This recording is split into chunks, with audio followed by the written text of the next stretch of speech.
Good morning बच्चों।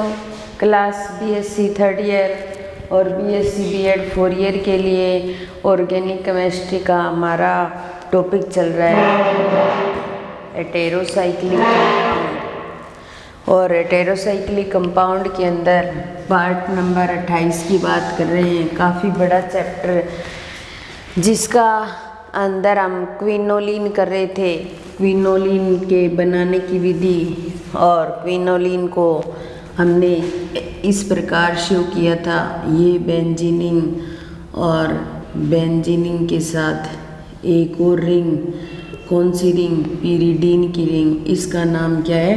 Quinoline. इसके बनाने के 4-5 मेथड हमने कर लिए थे। आज 6 मेथड की बात कर रहे हैं हम।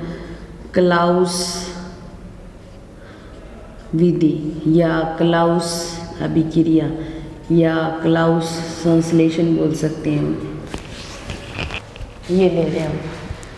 क्लाउस विधि के अंदर क्या होता है? हम इंडोल लेते हैं, एक तो क्या लेते हैं? इंडोल, ठीक है, और plus CH3Li methyllithium plus CH2Cl2 methylene chloride या मेथिल क्लोराइड बोलो, एक ही कार्बन की बात कर रहे हैं हम। तो इनको लेकर के हम क्या करते हैं? क्विनोलिन का निर्माण करते हैं। तो सबसे पहले हम इंडोल ले रहे हैं। इंडोल के अंदर एक बेंजीन रिंग और आगे 5 मेंबर रिंग का पिरोल, 5 मेंबर रिंग का पिरोल। इसका नाम होता है इंडोल। क्या होता है इसका नाम? इंडोल। और इंडोल के साथ CH3Li और CH2Cl2 की उपस्थिति में रिएक्शन करवाते हैं हम। तो रिएक्शन करवाने से हमें क्या प्राप्त होती है? क्विनोलिन। क्या प्राप्त होती है? क्विनोलिन। इसका नाम है क्विनोलिन। तो इंडोल लिया, CH3Li के साथ रिएक्शन कराई CH2Cl2 की उपस्थिति में, और क्या प्राप्त होगी? क्विनोलिन। तो ये क्विनोलिन बनाने की क्लाउस अभिक्रिया। अब बनी कैसे? वो तो हम क्या करते हैं? मैकेनिज्म करते हैं, तभी पता चलेगा हमें किस प्रकार बनी है ये, ठीक है। सबसे पहले हमारे पास CH2Cl2, क्योंकि मैकेनिज्म करते हैं तो हम यही करते हैं कि जिसकी उपस्थिति में रिएक्शन करवाई जाए सबसे पहले उसी को लिया जाए। ये ले लिया हमने। यहाँ से एक H और Cl HCl के रूप में बाहर निकाल देते हैं, तो पीछे बचेगा CH और Cl। इस कार्बन के साथ तो एक तो H जुड़ा हुआ है, एक Cl जुड़ा हुआ है, और इसके साथ में 2 इलेक्ट्रॉन वैसे व्यवस्थित हो जाएंगे। जब कार्बन 2 बॉन्ड बना रही है और 2 उसके पास इलेक्ट्रॉन पड़े हैं तो उसको बोला जाता है कार्बिन। तो बीएससी थर्ड ईयर वालों ने तो फर्स्ट ईयर में पढ़ा था कार्बिन को, और जो बीएससी बीएड 4 ईयर वाले हैं उन्होंने भी सेकेंड ईयर के अंदर पढ़ा था कार्बिन टॉपिक। ये वही कार्बिन है। तो ये क्या बन गया? कार्बिन मध्यवर्ती बन गया। क्या बन गया? कार्बिन मध्यवर्ती बन गया। कार्बिन मध्यवर्ती। तो इस वजह से कार्बिन मध्यवर्ती का निर्माण होता है। फिर अपने क्या करते हैं? ये इंडोल लेते हैं हम, और इंडोल लेकर के ये पिरोल रिंग बना दी बेंजीन के साथ में, और क्या बन गया? इंडोल बन गया, ठीक है। और इस इंडोल को ले रहे हैं हम सबसे पहले, और इसकी रिएक्शन करवाएंगे CH3Li के साथ। यही करवा रहे हैं हम। तो देखिए ये CH3 और ये H आपस में जुड़ जाएंगे तो एल्केन बन जाएगी। तो यहाँ पर हमें क्या प्राप्त होगी? एक तो इंडोल प्राप्त हो गया हमें। इंडोल के अंदर CH-Li जुड़ जाएगा इस N के साथ, तो लिथियम इंडोल बोल सकते हैं। और एक क्या प्राप्त हो जाएगी? CH4, यानी कि एल्केन बाहर निकल गई और हमें लिथियम इंडोल प्राप्त हो गया। इस लिथियम इंडोल को वापस लेंगे यहाँ पर,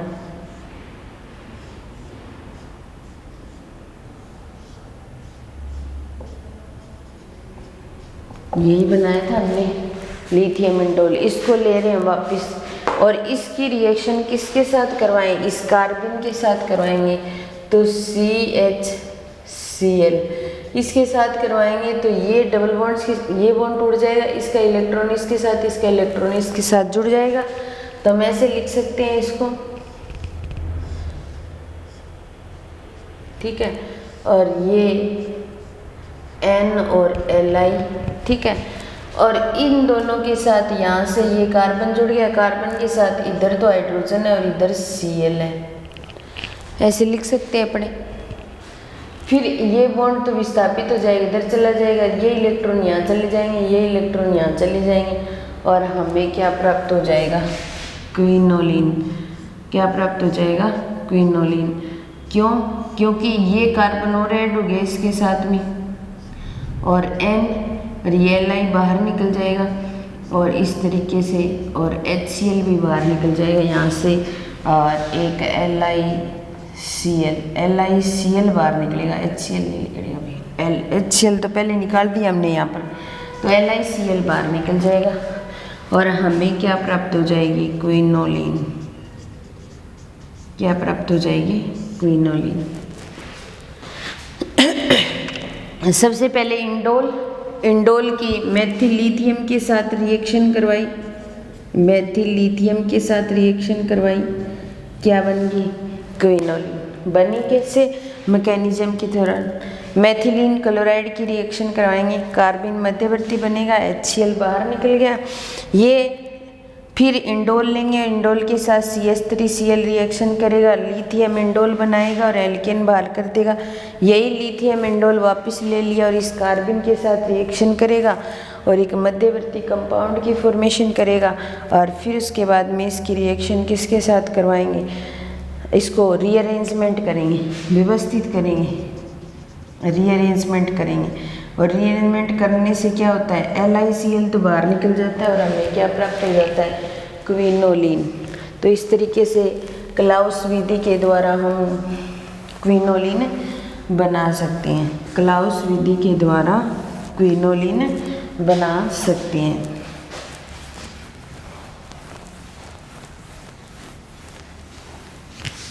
अब नेक्स्ट मेथड आता है गुड जैकब संश्लेषण। नेक्स्ट जो मेथड है उसका नाम है गुड जैकब संश्लेषण। लास्ट मेथड है इसका बनाने का। फिर रासायनिक अभिक्रियाओं की बात करें, गुड जैकब संश्लेषण।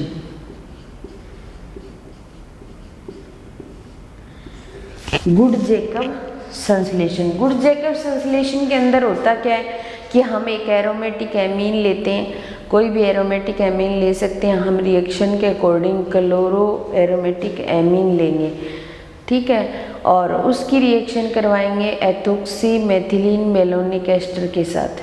एथोक्सी मेथिलीन मेलोनिक एस्टर के साथ रिएक्शन करवाएंगे। रिएक्शन करवाने पर कुछ मध्यवर्ती निकलेंगे, कुछ कंपाउंड बाहर निकलेंगे और हम जल अपघटन करवाएंगे। और जल अपघटन करवाने पर हमें कीटोफॉर्म प्राप्त होगी और उस कीटोफॉर्म को किस में चेंज करेंगे, इनोल फॉर्म में, और हमें क्विनोलिन प्राप्त हो जाएगी। तो सबसे पहले देखिए हम एरोमेटिक एमीन लेते हैं, तो यहाँ पर ये ले ली एरोमेटिक एमीन, यहाँ NH2 जुड़ा हुआ है इसके साथ और यहाँ Cl, तो इसको बोलेंगे क्लोरो एनिलीन। एरोमेटिक एमीन का मतलब जब बेंजीन पर NH2 ग्रुप जुड़ा होता है तो उसको एनिलीन बोला जाता है। तो ये क्या हो जाएगा, क्लोरो एनिलीन हो जाएगा। फिर उसके बाद में ये कार्बन इसके साथ COET का मतलब C2H5 और इसके साथ COET का मतलब C2H5, ठीक है, और इसके साथ ये कार्बन जुड़ा हुआ है और इस कार्बन के साथ में क्या जुड़ा हुआ है भी, OC2H5 इसके साथ जोड़ दें, ठीक है। अब देखिए इसको क्या बोला जाएगा, एथोक्सी, ठीक है। ये किसको शो करेगा, मेथिलीन को, और हमारे पास ये कंडीशन होती है ना CH2CO C2H5 और CO C2H5 ये होता है ना, तो इसको बुलाता है मेलोनिक एस्टर, ठीक है। तो एथोक्सी मेथिलीन मेलोनिक एस्टर, इसका नाम हो जाएगा एथोक्सी मेथिलीन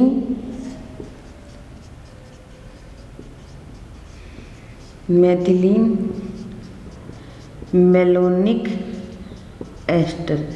क्योंकि मैंने नोट्स के अंदर इसी तरीके से कर रखा है। ET का मतलब होता है C2H5। चलो वहाँ ET लिखा हुआ है, आप वैसे कर लेना, और मैं यहाँ C2H5 से समझा देती हूँ, आपको ज़्यादा बेटर समझ में आएगा। ठीक है, सबसे पहले यहाँ NH के पास H होता है और ये C2H5OH के रूप में बाहर निकल जाएंगे, तो निकाल दें C2H5OH के रूप में। ठीक है, फिर बेंजीन को वैसे कि वैसे लिख देंगे, ये लिख दिया। यहाँ Cl जुड़ा वैसे कि वैसे, यहाँ क्या बच गया, NH बच गया, और ये इस कार्बन के साथ जुड़ जाएगा। इस कार्बन के साथ यहाँ डबल बॉन्ड है, इसके साथ CO2H5 जुड़ा हुआ है और इसके साथ भी CO2H5 जुड़ा हुआ है। अब देखिए यहाँ इस कार्बन के पास भी हाइड्रोजन है, ये हाइड्रोजन और ये C2H5OH के रूप में फिर बाहर निकल जाएगा, C2H5OH के रूप में फिर बाहर निकाल देंगे, अपने निकाल सकते हैं। फिर इनको आपस में जोड़ देंगे, तो जैसे देखिए यहाँ पर हमारे पास ये आ गया और ये N और N के साथ H और इधर CH डबल बॉन्ड CH और C और ये, और इस कार्बन के साथ जो CH, इसके साथ CO2H5 जुड़ा हुआ है और इसके साथ सिर्फ O बचेगा। ये देखो C डबल बॉन्ड O ही बचेगा। ठीक है, फिर अपने यहाँ पर क्या करते हैं, इसको थोड़ा सा क्या करवाते हैं, जल अपघटित करवाते हैं।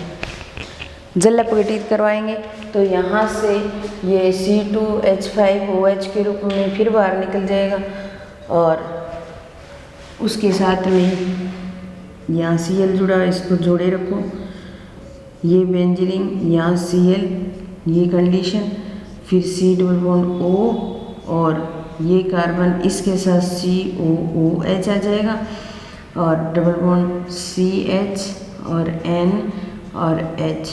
जल अपघटन करवाते हैं तो मैंने इसको एक साथ भी निकाल सकते हैं, C2H5OH और CO2 और निकाल देते, तो यहाँ क्या करवाएंगे, B कार्बोक्सिलीकरण करवाएंगे। B कार्बोक्सिलीकरण करवाएंगे तो CO2 बाहर निकल जाएगी, ये CO2 बाहर निकल जाएगी, ये H इसके साथ जुड़ जाएगा, तो जुड़ जाएगा तो इसको हम ऐसे लिख सकते हैं, ये बेंजीन, यहाँ Cl जुड़ा हुआ है और ये C डबल बॉन्ड O और यहाँ CH डबल बॉन्ड CH और N और H। ठीक है, ये क्या होगी, कीटोफॉर्म प्राप्त होगी अपने को। क्या प्राप्त होगी, कीटोफॉर्म।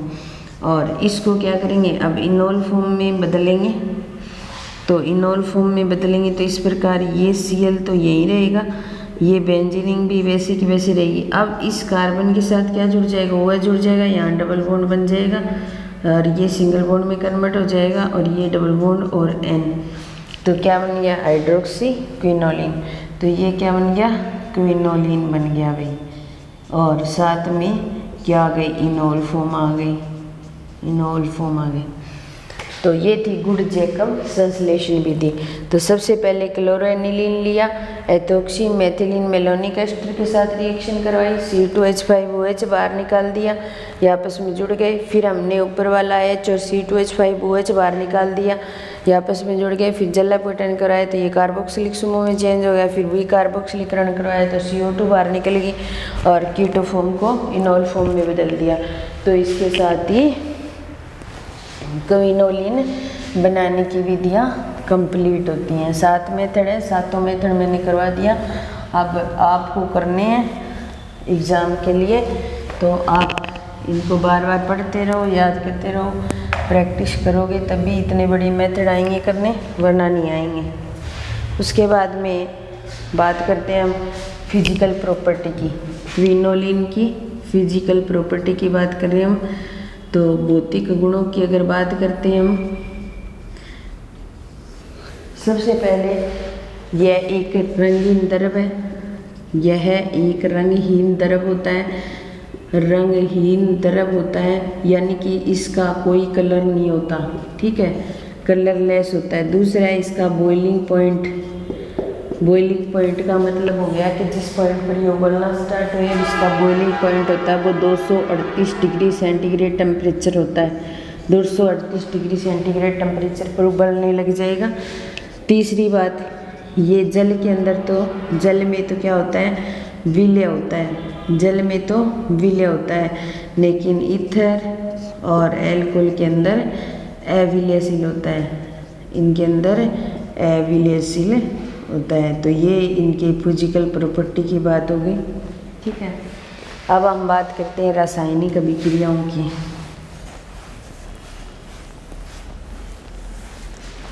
रासायनिक अभिक्रियाओं की बात करते हैं। तो रासायनिक अभिक्रिया देखिए, रासायनिक अभिक्रिया, और रासायनिक अभिक्रिया के अंदर पहली विक्रिया आती है क्षारीय प्रकृति। क्षारीय प्रकृति, अब देखिए इसके साथ में क्या जुड़ी हुई है, बेंजीन रिंग के साथ में पिरिडीन रिंग जुड़ी हुई है। तो पिरिडीन रिंग जुड़ी हुई है, इसका मतलब ये क्षारीय गुण शो करेगा, क्योंकि पिरिडीन भी क्या करता है, क्षारीय गुण शो करता है। तो हमारे पास क्विनोलिन, और क्विनोलिन के अंदर बेंजीन रिंग के साथ पिरिडीन रिंग जुड़ी हुई है, तो ये भी क्षारीय गुण प्रदर्शित करता है। पिरिडीन के समान ही क्षारीय गुण शो करता है, और इसका भी पी का मान जो होता है ना, वो पी का मान 9.4 होता है, यानी कि ये क्षारीय प्रकृति शो कर रहा है। तो क्विनोलिन क्या करता है, HCl के साथ रिएक्शन करता है, या फिर अपने कोई भी एल्किल हैलाइड ले लें, उसके साथ रिएक्शन करके लवण का निर्माण करता है, चतुष्क लवण बनाता है। और चतुष्क लवण इसलिए बनाता है क्योंकि ये क्षारीय गुण शो कर रहा है, और अम्ल के साथ रिएक्शन करता है, तो लवण का निर्माण तो करेगा, सीधी सी बात है। तो सबसे पहले हमारे पास ये बेंजीन रिंग, और इस बेंजीन रिंग के साथ में पिरिडीन रिंग, और जब पिरिडीन रिंग जोड़ देते हैं तो क्या बन जाती है, क्विनोलिन। और क्विनोलिन क्या करता है, क्षारीय प्रकृति शो करता है। तो HCl के साथ में रिएक्शन करवाएंगे इसकी, और HCl के साथ जब रिएक्शन करवाते हैं तो ये एक लवण का निर्माण करता है, चतुष्क लवण का निर्माण करेगा। तो ये N और N के साथ H जुड़ गया, और ये Cl, तो ये पॉजिटिव और ये नेगेटिव की तरह बिहेव करता है। तो अपन ये बोल सकते हैं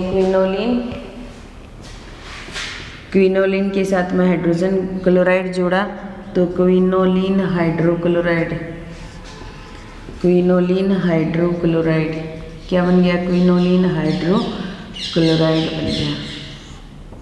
ठीक है, ये तो हमने HCl के साथ में रिएक्शन करवाई। हम मेथिल आयोडाइड के साथ भी तो रिएक्शन करवा सकते हैं। तो मेथिल आयोडाइड के साथ रिएक्शन करवाएंगे, तो देखिए ये क्विनोलिन, और इस क्विनोलिन की CH3I के साथ रिएक्शन करवाएं, तो रिएक्शन करवाने पर ये बेंजीन रिंग और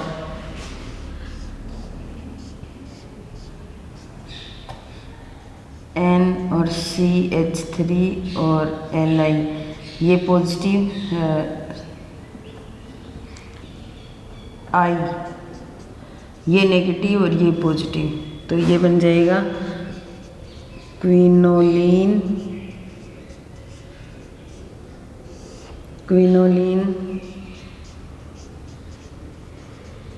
मेथिल आयोडाइड।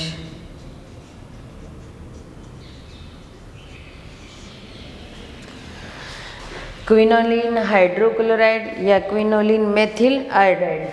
तो हम क्या करते हैं, क्विनोलिन की क्षारीय प्रकृति को शो करने के लिए इसके अम्ल के साथ रिएक्शन करवाते हैं। रिएक्शन करवाने पर यह क्या करता है, लवण का निर्माण करता है, या चतुष्क लवण बोल सकते हैं अपने। तो ये थी क्षारीय प्रकृति की बात।